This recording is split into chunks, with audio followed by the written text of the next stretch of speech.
은혜 받으실 말씀은 스가랴 9장입니다. 스가랴 9장 1절부터 8절까지 말씀입니다. 제가 가진 성경으로 구약 성경 1320쪽에 있습니다.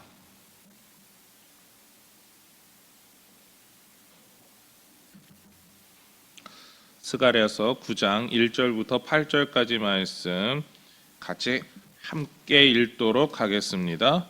여호와의 말씀이 하드락 땅에 내리며 다메섹에 머물리니 사람들과 이스라엘 모든 지파의 눈이 여호와를 우러러 봄이니라. 그 접경한 하맛에도 임하겠고 두로와 시돈에도 임하리니 그들이 매우 지혜로움이니라. 두로는 자기를 위하여 요새를 건축하며 은을 티끌같이 금을 거리에 진흙같이 쌓았도다. 주께서 그를 정복하시며 그의 권세를 바다에 쳐 넣으시리니 그가 불에 삼켜질지라. 아스글론이 보고 무서워하며 가사도 심히 아파할 것이며 에그로는 그 소망이 수치가 되므로 역시 그러하리라. 가사에는 임금이 끊어질 것이며 아스글론에는 주민이 없어질 것이며 아스도데는 잡족이 거주하리라. 내가 블레셋 사람의 교만을 끊고 그의 입에서 그의 피를 그의 입 사이에서 그 가증한 것을 제거하리니 그들도 남아서 우리 하나님께로 돌아와서 유다의 한 지도자같이 되겠고 에그로는 여부스 사람같이 되리라. 내가 내 집을 둘러 진을 쳐서 적군을 막아 거기 왕래하지 못하게 할 것이라. 포악한 자가 다시는 그 지경으로 지나가지 못하리니 이는 내가 눈으로 친히 봄이니라. 아멘. 오늘 우리가 함께 읽은 말씀을 통해서 무엇을 보는가라는 제목으로 우리 같이 은혜 받도록 하겠습니다. 스가랴서는요 1장부터 8장까지는 성전 건축과 관련된 예언을, 그리고 9장서부터 마지막 14장까지는 하나님의 이방 나라 심판과 장래의 예언의 내용을 담고 있습니다. 서로 상이한 예언으로 보이지만 이 두 예언은요 동일한 관점을 가지고 있죠. 바로 이스라엘 백성들에 대한 예언이기 때문입니다. 특히 포로기 이후에 하나님께서 어떠한 형식과 방법으로 온 세상을 통치할지에 대해서 그 모든 것을 아웃라인을 잡아주고 계시죠. 오늘 우리가 함께 읽은 말씀은 이러한 점을 잘 보여주고 있습니다. 오늘 말씀에는요 좀 강조돼서 나오는 몇 가지 단어들이 있습니다. 그 중에서도 오늘 말씀을 잘 설명하는 단어가 있다면 바로 눈입니다. 바로 우리가 가지고 있는 바로 이 눈을 오늘 좀 강조해서 한번 같이 보려고 합니다. 먼저 1절 말씀인데요. 같이 읽겠습니다. 여호와의 말씀이 하드락 땅에 내리며 다메섹에 머물리니 사람들과 이스라엘 모든 지파의 눈이 여호와를 우러러 봄이니라. 아멘. 여기서 눈이 여호와를 우러러 본다라고 하는 건요 눈을 여호와를 향해 두었다라는 뜻입니다. 사람들과 이스라엘 모든 지파 사람들의 눈이 다른 곳이 아니라 오직 하나님만 바라보고 있음을 뜻하고 있죠. 하나님께서 이방 땅에 심판을 선언하셨을 때에 모두가 하나님만 바라보고 있음을 말합니다. 현재 모든 사람들이 하나님을 바라보는 그 모습, 바로 눈을 통해서 강조하고 있습니다. 그렇다면 8절에서 또한 눈이 나오고 있는데요. 8절에서 어떻게 나올까요? 우리 8절 말씀도 다시 한번 같이 읽겠습니다. 내가 내 집을 둘러 진을 쳐서 적군을 막아 거기 왕래하지 못하게 할 것이라. 포악한 자가 다시는 그 지경으로 지나가지 못하리니 이는 내가 눈으로 친히 봄이니라. 아멘. 8절의 내용을 이야기하시는 분은 바로 하나님이십니다. 하나님께서 이스라엘 백성들을 지켜주시고 보호하신다라는 내용을 강조하고 있죠. 이 모든 일이 가능한 이유는 바로 하나님께서 이스라엘 백성들을 하나님의 눈으로 직접 보고 계시기 때문입니다. 이렇게 눈이 1절과 8절에서 두 번 나오면서 무엇을 향해 보고 있는지, 어디에 관심을 갖고 있는지에 대해서 이야기하고 있습니다. 그렇습니다. 오늘 우리가 받은 말씀에서 나오는 눈은요, 바라보는 대상이 분명하게 있습니다. 하나님을 바라보는가? 그리고 이스라엘 백성들을 바라보는가? 그리고 어떠한 일이 벌어졌을 때 그 일을 행하는 사람이 누구인가에 대해서 바라보고 있는 거죠.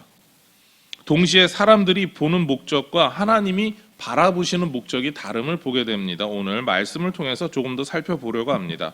오늘 말씀은 하나님께서 심판을 선언하심으로 시작하게 됩니다. 하나님의 말씀이 이스라엘 북쪽에 사는 사람들에게 임하면서 심판이 시작하죠. 1절부터 4절은요, 하나님이 하시는 그 심판을 말합니다. 전체적으로 하면 1절서부터 7절까지가 하나님의 심판이 나오고요. 그 중에서 1절부터 4절은 이스라엘 북쪽 지역에 사는 이방인들에 관련된 심판입니다. 그리고 5절부터 7절은 이스라엘 남쪽에 사는 사람들에 대한 심판을 이야기를 하고 있습니다. 먼저 1절부터 4절에서는요, 이스라엘 북쪽에 살던 사람들이 엄청난 부를 누리고 있었고 그들이 군사력을 강대하게 갖고 있었다라고 하는 것을 이야기하고 있습니다. 그럼에도 하나님께서 그들을 심판하시려고 결정하셨을 때 심판은 확실하게 일어나게 됩니다. 4절 말씀에 이렇게 이야기를 하는데요. 주께서 그를 정복하시며 그의 권세를 바다에 쳐넣으시리니 그가 불에 삼켜질지라. 바다에 넣는다라는 표현과 불에 삼켜진다라고 하는 표현은 지금 보여지는 것, 지금 가지고 있는 것, 그들이 스스로 이뤄냈다고 하는 그 모든 결과물들이 한순간에 사라진다라고 하는 걸 강조하고 있습니다. 사람들 스스로가 우리는 이만큼 이뤄냈습니다, 우리는 만족합니다라고 하지만 그 모든 결과물은 하나님이 심판하시면 순간적으로 사라진다, 이 이야기를 하시죠. 그들이 자랑하고 내세우는 그 모든 것이 하나님의 뜻과 무관하게 사라지게 됨을 뜻하죠. 하나님의 심판이 진행되고 있어도, 하나님 심판하신다라고 했어도 그들은 하나님의 심판에 대해서는, 그리고 하나님께서 행하시는 그 심판이 무엇인가에 대해서는 무관심합니다. 심지어 심판하시는 하나님에게조차 주의를 갖고 있지 않죠. 그들은 여전히 자신들이 가지고 있는 능력만 의지했습니다. 부와 바로 군사력, 요거에만 의지했던 것이죠. 이러한 태도는 이스라엘 남쪽에 살던 족속들도 마찬가지였습니다. 그들도 자신들이 이뤄낸 그 모든 것을 의지했죠. 그렇기에 하나님께서 그들의 교만을 끊고 가증한 것을 제거하시게 됩니다. 이것이 하나님의 심판이었죠. 이들은 하나님의 심판을 받아도 회개하지 않았습니다. 오히려 하나님의 백성인 이스라엘을 향해서 이를 드러내고 있었으며 공격하려고 했었죠. 하나님을 향해 두려움이 있었다라고 말하면 가지고 있었습니다라고 대답할 수 있습니다. 이것은 이방 나라 사람들이 가지고 있었던 두려움이 맞습니다. 그런데 그들은요, 이스라엘 백성들과 같이 하나님을 섬기겠다, 높이겠다라고 하는 경외의 두려움이 아니라 자신들을 힘들게 하는 그런 신적인 존재에 대한 단순한 두려움이었습니다. 바람이 불고 태풍이 지나가고 번개가 치고 우박이 떨어지고 그 모든 일들이 일시적으로 오는 것처럼 저 신이 분노하는 것도 이제는 금방 끝날 거야 라고 하는 단순한 두려움으로 우리는 참아내겠다라고 하는 겁니다. 그러나 실제적으로 하나님의 심판은 완전히 멸하기까지 온다라는 거죠. 이들은 그것을 몰랐습니다. 그리고 그러한 마음으로 하나님을 단지 바라보고 있었죠. 그냥 심판을 하려면 빨리 하고 끝내자, 이런 심정이 바로 하나님이 심판하시는 이방 백성들의 마음이었다라는 거죠. 그러니까 그들은 하나님을 보기는 보아도 하나님으로 보지 못하고 단순히 그냥 일시적인 것으로 보았다라는 겁니다. 우리가 생각해야 할 점은요, 이스라엘 백성도 하나님을 바라보았다라는 거죠. 왜 이스라엘 백성들이 하나님이 그렇게 바라보고 있었을까요? 그것은 8절 내용처럼 자신을 바라보시는 하나님을 그들도 마찬가지로 보기 위해서였습니다. 하나님께서는요, 이스라엘 백성들을 지켜주시고 보호하시기 위해서 바라보았습니다. 그리고 이스라엘 백성들은 우리를 도와주시는 하나님, 나를 지켜주시고 보호하시는 그 하나님, 그분을 의지하고 바라보았던 거죠. 하나님께서 왜 이스라엘 백성들을 그렇게 지켜주시면서 바라보았을까요? 그것은 하나님께서 이스라엘 백성들을 사랑하시기 때문입니다. 그리고 이스라엘 백성들도 하나님을 향한 그 사랑 안에서 하나님을 향한 경외의 눈으로 바라보게 되는 거죠. 여러분은 이렇게 하나님께서 이스라엘 백성들을 바라보시는 모습을 어떻게 표현하실 수 있을까요? 우리가 잘 알고 있는 CCM 중에 주만 바라볼지라라고 하는 찬양이 있습니다. 그 후렴 가사가 이렇죠. 하나님 사랑의 눈으로 너를 어느 때나 바라보시고 하나님 인자한 귀로서 언제나 너에게 기울이시니 어두움에 밝은 빛을 비추시고 너의 작은 신음에도 응답하시니 너는 어느 곳에 있든지 주를 향하고 주만 바라볼지라. 오늘 말씀에서처럼 하나님은 우리를 향해서 이미 바라보고 계시고 우리를 향해 눈을 두고 계십니다. 그러면 우리가 해야 될 태도는 무엇이겠습니까? 우리는 우리를 사랑함으로 바라보시는 하나님을 동일하게 사랑함으로 바라보아야 합니다. 이 찬양의 가사처럼 우리가 바라봐야 될 대상, 우리가 때때로 어려운 가운데 힘든 가운데 우리를 사랑하시는 하나님을 잊어버리고 바라보지 못할 수 있습니다.